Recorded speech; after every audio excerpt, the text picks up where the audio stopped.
Hello YouTube మిత్రులారా, మీరందరూ ఎలా ఉన్నారు? మీరందరూ బాగున్నారని అనుకుంటున్నాను. నేను కూడా చాలా అంటే చాలా బాగున్నాను. మీరందరూ మన వీడియోస్ చూస్తున్నందుకు నాకు చాలా అంటే చాలా సంతోషంగా ఉంది. కానీ బాధాకరమైన విషయం ఏమిటి అంటే మీరందరూ వీడియోస్ చూస్తున్నారు కానీ ఎవరు లైక్ చేయట్లేదు. దయచేసి ఈ వీడియోకి ఒక లైక్ చేసి మీ అభిప్రాయాన్ని కమెంట్ల ద్వారా తెలియచేయండి. ఇక ఏమాత్రం ఆలస్యం లేకుండా వెళ్ళిపోదాం మన ఇవాల్టి దెయ్యాల కొంపలోనికి. ఆంధ్రప్రదేశ్లోని గోదావరి పరిసరంలోని ఒక చిన్న గ్రామం ఉంది.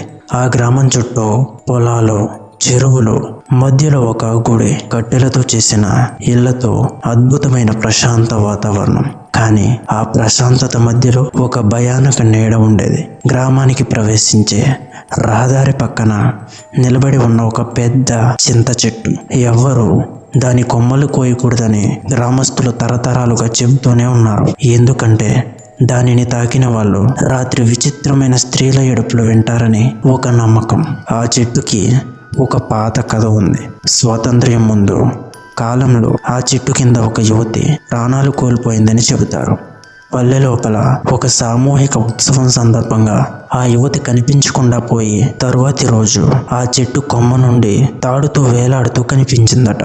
అప్పటి నుంచి రాత్రి వేళలో ఆ చెట్టు దగ్గరికి వెళ్లే వారికి ఒక కాంతి లాంటి ముసుగు కనిపించి తరువాత స్త్రీ ఏడుపులు వినిపించేవని పెద్దవాళ్ళు చెబుతూనే ఉన్నారు. కానీ ఈ తరహా కథలను నమ్మని వారు కూడా గ్రామంలో ఉన్నారు.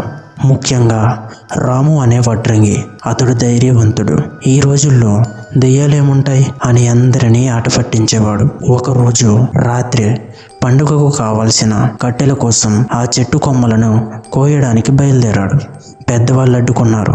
రాము, ఆ చెట్టును ఎప్పుడూ తాకకు అన్నారు.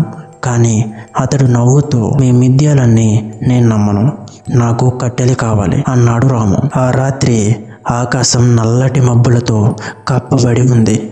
దూరంలో కుక్కలు మొరిగాయి. రాము చెట్టుకు దగ్గరగా వచ్చి గొడ్డలిని ఎత్తి ఒక పెద్ద కొమ్మ మీద కోసాడు. మొదటి దెబ్బ వేసిన వెంటనే ఒక కర్కశమైన కేక గాలిలో మారుమోగింది. అతడు వెనక్కి తిరిగి చూశాడు. ఎవ్వరూ లేరు. గాలి దుమ్ముతో అతని శరీరం అంతా వణికిపోయింది. కానీ అతడు తల ఊపుతూ, ఇదంతా నా భ్రమ అన్నాడు. మరికొన్ని కొమ్మలు కోసి కట్టెలను తీసుకుని ఇంటికి బయలుదేరాడు.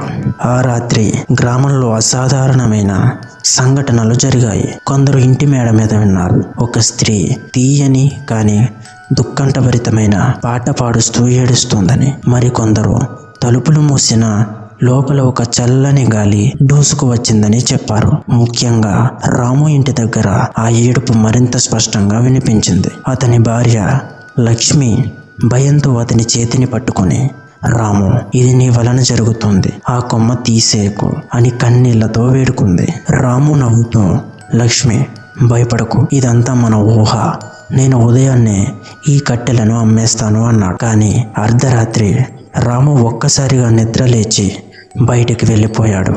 లక్ష్మి అతన్ని ఆపలేకపోయింది. అతని కళ్ళల్లో ఏదో విచిత్రమైన నిశ్చలత. అతడు నడుస్తూ నడుస్తూ ఆ చెట్టు దగ్గరికి వెళ్ళిపోయాడు. గ్రామంలో కొంతమంది గేదెల కాపర్లు రాత్రి పొలాల దగ్గర పడుకుంటూ ఉండేవారు. వారు చూశారు, రాము ఆ చెట్టు దగ్గర ఒక స్త్రీతో మాట్లాడుతున్నట్లు కనిపించాడు. ఆ స్త్రీ పొడవాటి జుట్టుతో తెల్లటి చీర కట్టుకుని వెనక్కి తిరిగి అతనితో నెమ్మదిగా ఏదో చెప్పింది. కానీ కాపరుల దగ్గరికి వెళ్ళగానే ఒక్కసారిగా ఆమె కనబడకుండా పోయింది. రాము మాత్రం అక్కడే నిలబడి కొమ్మని చూస్తున్నాడు.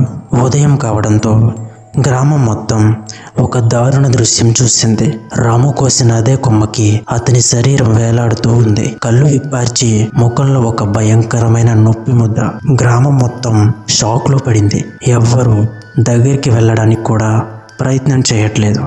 పూజారిని పిలిచి ప్రత్యేక పూజలు చేయించారు. అప్పటి నుంచి ఆ చెట్టును మరింత జాగ్రత్తగా చూసేవారు. కాలం గడిచింది.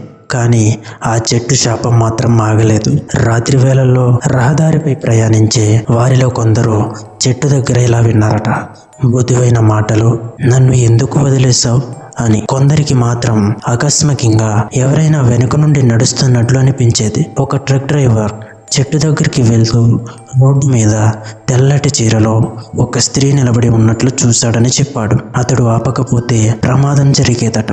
గ్రామ పెద్దలు ప్రతి ఏడాది ఆ చెట్టు కింద దీపం పెట్టి పూజలు చేయించడం మొదలుపెట్టారు. కానీ ఆ పూజల సమయంలో కూడా వింతలు జరిగేవి. నూనెతో నింపిన దీపం ఒక్కసారిగా ఆరిపోవడం, పూజారి మంత్రం చదువుతున్నప్పుడు వెనుక నుండి స్త్రీ స్వరం వినిపించడం వంటి సంఘటనలు చాలా మందిని వణికించాయి. ఒకసారి పట్టణం నుండి వచ్చిన యువకులు గ్రామ పెద్దల మాటలు పట్టించుకోలేదు. రాత్రి 12 గంటలకు ఆ చెట్టు దగ్గర ఫోటోలు తీయాలని నిర్ణయించుకున్నారు. వారిలో ఒకరికి కెమెరాలో ఏదో తెల్లటి నీడ స్పష్టంగా రికార్డ్ అయింది. ఆ నీడ ఒక్కసారిగా దగ్గరికి వచ్చేసరికి వారు భయంతో పరిగెత్తుకుంటూ వెళ్ళిపోయారు. ఆ వీడియోలో చివరి ఫ్రేమ్ లో మాత్రం రాము ముఖం వెనుకాల ఆ స్త్రీ భయానక కళ్ళు కనిపించాయి. లక్ష్మి మాత్రం జీవితాంతం ఆ బాధని మోస్తూనే ఉంది. తన భర్తకు ఆ శాపం ఎందుకు తగిలిందో తనకి అర్థం కాలేదు. ఆమె తరచుగా ఆ చెట్టు దగ్గరికి వెళ్ళి కన్నీళ్లు కారుస్తూ, రాము, నువ్వు నాకు తిరిగి రావు కదా అని పలికేది. ఆ క్షణాల్లో కొందరు ఆమె వెనుక ఒక మబ్బు లాంటి స్త్రీ నిలబడి ఉందని చెప్పేవారు. ఈ కథ గ్రామంలో మాత్రమే కాదు, చుట్టుపక్కల ప్రాంతాల్లో కూడా వ్యాపించింది. హైవే మీద వెళ్లే ట్రావెలర్స్ కూడా చెట్టు దగ్గర వింత అనుభవాలు చెప్పడం మొదలుపెట్టారు. కార్లలో రేడియో ఒక్కసారిగా ఆగిపోవడం, హెడ్ లైట్స్ వెలగకపోవడం, కారు లోపల చల్లని గాలి ప్రవేశించడం వంటి సంఘటనలు ఆ చెట్టు దయ్యపు కథను మరింత భయంకరంగా మార్చాయి. ఇప్పటికీ ఆ చెట్టు దగ్గరికి వెళ్ళేవారు స్త్రీల ఏడుపులు వింటారని చెబుతారు. కొందరు చెబుతున్నారు రాము ఇంకా అక్కడే బంధించబడి ఉన్నాడని. ఆ యువతి ఆత్మతో కలిసి రాత్రి 3ంటికి ఆ చెట్టు దగ్గరికి వెళ్ళేవారెవ్వరైనా 2 నీడలు కొమ్మల మధ్య కదులుతున్నట్లు చూస్తారని గుసగుసలు. గ్రామ పెద్దలు మాత్రం ఒకటే చెబుతారు, ఆ చెట్టు కొమ్మలను తాకకండి, లేకపోతే మీరు కూడా రాములాగే శాపంలో చిక్కుకుంటారు అని.